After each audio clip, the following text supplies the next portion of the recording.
ugeni mzito wa msaidizi namba 1 wa mwenyekiti wa chama ambacho kinaongoza dola. Karibu sana mzee wetu Wasira Barali.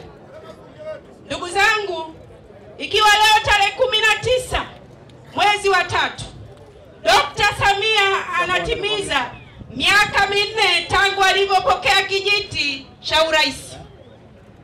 Ndugu zangu, alikuta hali ya Barali tukiwa katika hali mbaya. Wakati anapokea kijiti, alikuta Barali tuna GN 28 ambayo vijiji 34 vinatakiwa virudi hifadhini. Ni lazima tuseme pamoja na changamoto, lazima tuseme mafanikio, alafu baadaye tuseme changamoto na tutoe ushauri ambao tunaushauri serikali. Vijiji 34 vilitakiwa kurudi hifadhini.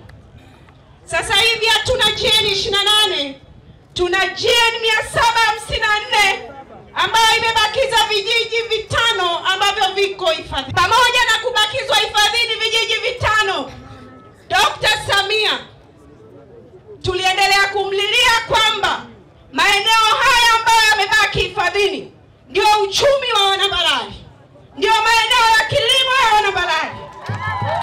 Mheshimiwa Rais kwa huruma yake, kwa upendo wake, alituruhusu tuendelee na shughuli hizo. Mheshimiwa Makamu Mwenyekiti Dr. Samia oye! Lakini tunazo changamoto kubwa. Bado tuna changamoto ya uhitaji wa ardhi kwa ajili ya shughuli za kilimo kwa Wanabarali. Kwa mujibu wa sensa ya 2022, Wanabarali tuko takriban 440 na kitu. Ni idadi kubwa. Lakini pia Barali tunapokea wageni wengi ambao wanakuja kufanya shughuli za maendeleo hapa. Kiukweli hatuna maeneo kwa ajili ya kufanyia shughuli zetu. Lakini wilaya ya Barali ni wilaya ya 7 kwa mujibu wa sensa ya mwaka 2022 yenye mifugo mingi Tanzania. Ni ukweli tuna changamoto ya migogoro mikubwa kati ya wafugaji na wakulima kwa sababu hatuna maeneo. Nini maoni yetu? Kwanza tunafahamu kazi kubwa. Ndio maana hata waliokuja kutoa changamoto hapa, habari ya maendeleo aliyofanya Dr. Samia hapa Barali, hakuna mwananchi mwenye shaka. Swala la upatikanaji wa maji, alikuta vijiji 51 tu ndio vina maji. Leo tuna vijiji 76 vyenye maji na miradi kote inaendelea. Swala la umeme, amemaliza kazi ya kupeleka umeme kwenye vijiji vyetu. Tunavyo vitongoji vimebaki, sisi tuna vitongoji 714. Vitongoji 518 vimeshapata umeme. Tuna kazi ya vitongoji 194 nadhani. Hiyo ni kazi kubwa sana ambayo rais wetu ameifanya Wanabarali. Anastahili pongezi kubwa, tumpigie makofi ndugu zangu.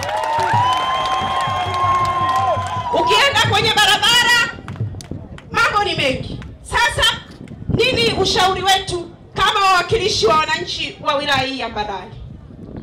Ndugu Makamu Mwenyekiti, kwa unyenyekevu mkubwa ni kuombe kwa niaba ya wananchi wenzangu wa Barali.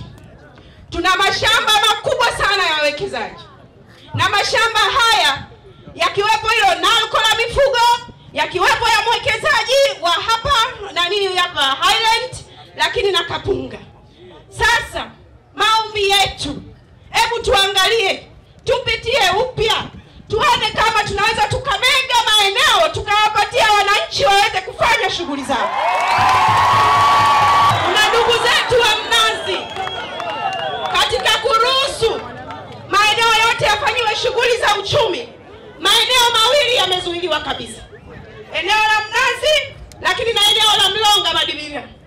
Maeneo haya wananchi wana miaka 3 hawajafanya shughuli yoyote ya maendeleo. Mabenki yamewafilisi na serikali imeyachukua maeneo haya bila kuwalipa hata fidia.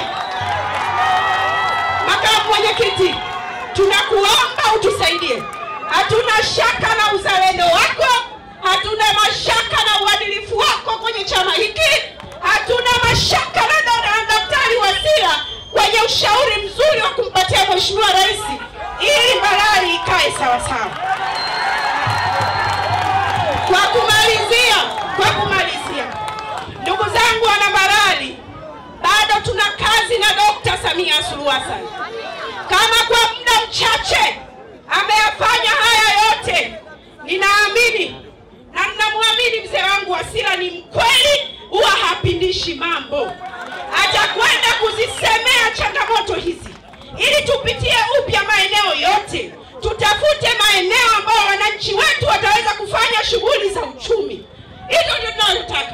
Na wana Mbarali wanahitaji maeneo kwa ajili ya shughuli zao za uchumi.